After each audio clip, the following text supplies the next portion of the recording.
सुंदरनगर नाम के एक छोटे से गांव में रहता था राजू। जब राजू 9 साल का था तब उसके पिता इस दुनिया को छोड़ गए। उसके बाद से उसकी माँ पड़ोसियों के फटे पुराने कपड़े सीकर किसी तरह 2 वक्त की रोटी का जुगाड़ करती थी। घर में दरारें थी, वो एक पुराना मकान था, लेकिन राजू कभी शिकायत नहीं करता था। हर सुबह स्कूल से पहले कुएं से पानी लाता, हर शाम माँ की मदद करता, रात को मिट्टी के तेल की कांपती लौ में पड़ता। पड़ोसी अक्सर उनके टूटे घर को देखकर आपस में कहते, देख गरीबों को इनका कुछ नहीं हो सकता, ये गरीब थे है और गरीब ही रहेंगे। एक दोपहर घर में सब्जी खत्म हो गई। माँ ने कहा, बेटा पास के जंगल से कुछ फल तोड़ ला, जामुन, बेर, जो मिले। जंगल घना था, चिड़िया चहचहा रही थी, हवा में मिट्टी और पत्तों की खुशबू थी।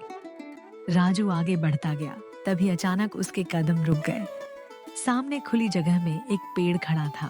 वो पेड़ बाकी पेड़ों से अलग था। राजू रुककर देखता रहा, फिर उसने एक फल तोड़ा। वो फल अपने थैले में रखकर घर की तरफ चल पड़ा। माँ ने फल देखा। ये कहाँ से लाया? जंगल में एक अजीब पेड़ था माँ, ये उसका फल है। माँ ने फल काटा, एक टुकड़ा मुंह में रखा, आंखें बंद हो गई। राजू, इतना मीठा फल मैंने जिंदगी में नहीं खाया। राजू मुस्कुराया। रात को राजू आंगन में गया। उसने नंगे हाथों से जमीन खोदी, बीज अंदर रखा, मिट्टी ढकी, फिर आसमान की तरफ देखा। 1 महीने में पूरा पेड़ खड़ा था, वही सुनहरे फल हर टहनी पर। राजू दौड़कर माँ को बुलाने गया। माँ ने पेड़ देखा, हाथ जोड़ लिए। भगवान ने सुन लिया बेटा। अगले दिन राजू एक टोकरी में फल सजाकर बाजार गया। जादुई फल, मीठे फल। एक आदमी रुका, फल चखा, आंखें चौड़ी हो गई। भाई ये तो कमाल है, 10 फल दे दे। दूसरा आया, तीसरा आया। देखते ही देखते टोकरी खाली हो गई। राजू ने घर आकर माँ की हथेली पर पैसे रखे। माँ की आंखें भर आईं। हर रोज पेड़ पर नए फल आते। हर रोज राजू बाजार जाता। एक दिन छत की मरम्मत हुई। माँ के लिए नया चूल्हा आया। वो टूटा हुआ घर धीरे धीरे नया घर बनने लगा। पड़ोस में रहता था शंभू। वो रोज पेड़ देखता और जलता। एक दिन वो राजू के पास आया। ये पेड़ मुझे बेच दे, अच्छे दाम दूंगा। नहीं शंभू भाई, ये नहीं बिकेगा। शंभू का चेहरा लाल हो गया। वो चुपचाप चला गया। उस रात आसमान में बादल थे। गांव सो रहा था। राजू और माँ भी सो रहे थे। शंभू चुपके से आंगन में घुसा। उसने पेड़ की जड़ों के पास तेल डाला, माचिस जलाई। पेड़ में आग लग गई। राजू की नींद खुली। वो बाहर दौड़ा। पेड़ जल रहा था। माँ, माँ। लेकिन बहुत देर हो चुकी थी। पेड़ राख बन गया। राजू वहीं बैठ गया। माँ ने कंधे पर हाथ रखा, कुछ नहीं बोली। उस रात राजू सो नहीं सका। आधी रात को वो उठा, आंगन में आया। राख में एक छोटी सी सुनहरी चमक, सुनहरा बीज, आग में भी जिंदा। राजू की आंखें भर आईं।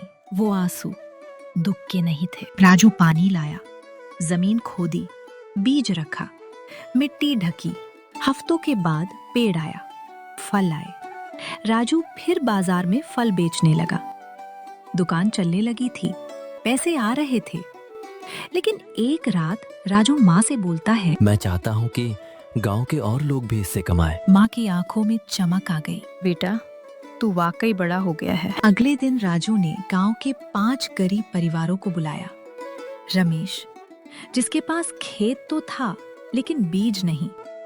सुमित्रा बाई, जो अकेले बच्चे पालती थी। बूढ़े हरिया काका, जो बीमार रहते थे।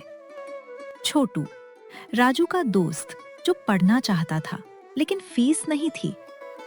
और गीता, एक विधवा औरत जो रोज मजदूरी करती थी। राजू ने सबको पेड़ के पास बुलाया। ये पेड़ देखो, इसमें कभी पल खत्म नहीं होते। ये फल मैं अकेले नहीं बेच सकता। आप सब मेरे साथ काम करो, मुनाफा बराबर बांटेंगे। सब चुप रहे।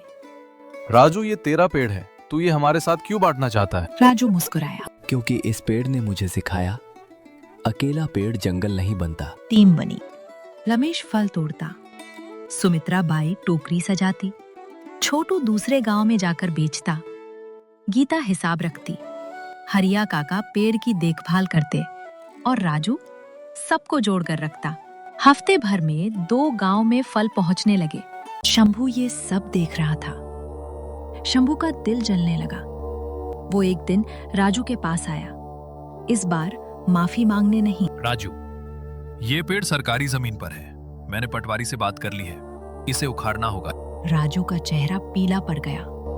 अगले दिन पटवारी आया। राजू, शंभू ने शिकायत की है कि ये पेड़ सरकारी जमीन पर है, कागज दिखाओ। राजू के पास कागज नहीं थे। माँ घबरा गई। गांव वाले चुप रहे। शंभू एक कोने में खड़ा मुस्कुरा रहा था। राजू ने पटवारी से कहा। साहब, 3 दिन का वक्त दो, मैं कागज लाऊंगा। पटवारी बोला। 3 दिन, उसके बाद पेड़ काट दिया जाएगा। उस रात राजू सो नहीं सका। वो पेड़ के पास बैठ गया। राजू ने पेड़ को छुआ और धीरे से कहा, तुझे फिर बचाना होगा, लेकिन इस बार मुझे नहीं पता कैसे। तभी पेड़ की एक टहनी धीरे से हिली, एक पत्ता नीचे गिरा। राजू ने उठाया। उस पत्ते पर कुछ लिखा था, पुरानी लिखावट में। राजू ने ध्यान से पढ़ा। शहर के बड़े बाजार में जा, सच बोल, मदद मिलेगी। अगली सुबह राजू उठा, माँ से बोला। माँ, मैं शहर जा रहा हूँ। अकेले? हाँ माँ, थोड़ा काम है। ठीक है, संभल कर जाना। राजू पैदल चल पड़ा शहर की तरफ। रास्ता लंबा था, धूप तेज थी शहर में। राजू पहली बार आया था।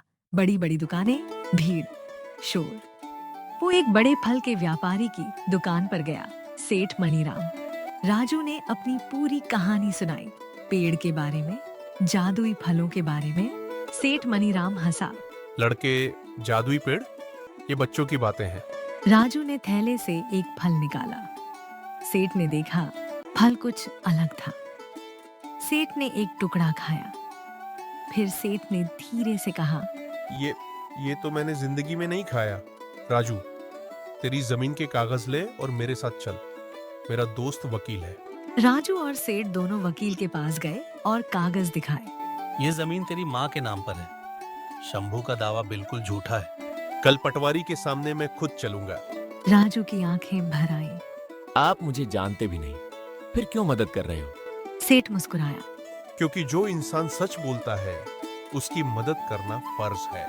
अगले दिन पटवारी के सामने सेठ मणिराम, वकील और राजू खड़े थे। कागज देखकर पटवारी ने शंभू की तरफ देखा। तुमने झूठी शिकायत की है। शंभू का मुंह बंद हो गया। इस पर जुर्माना लगेगा। शंभू सिर झुकाकर चला गया। गांव में तालियां बजी। राजू सेठ के पास गया। शुक्रिया। सेठ बोला। अब एक काम और करना है। कौन सा काम? राजू, मैं तेरे फल पूरे शहर में बेचना चाहता हूँ। तू मुझे हर हफ्ते फल दे, बदले में तुझे अच्छा दाम मिलेगा। राजू ने एक पल सोचा। लेकिन एक शर्त है। सेठ ने पूछा। क्या? मेरे गांव के 5 परिवार भी इसमें शामिल होंगे, सिर्फ मैं अकेला नहीं। सेठ हैरान हुआ, फिर मुस्कुराया। मंजूर है। सेठ हर दिन राजू से फल खरीदता था। उसकी वजह से राजू की आमदनी बढ़ने लगी और कुछ ही समय में वह और उसके साथ भी अमीर हो गए।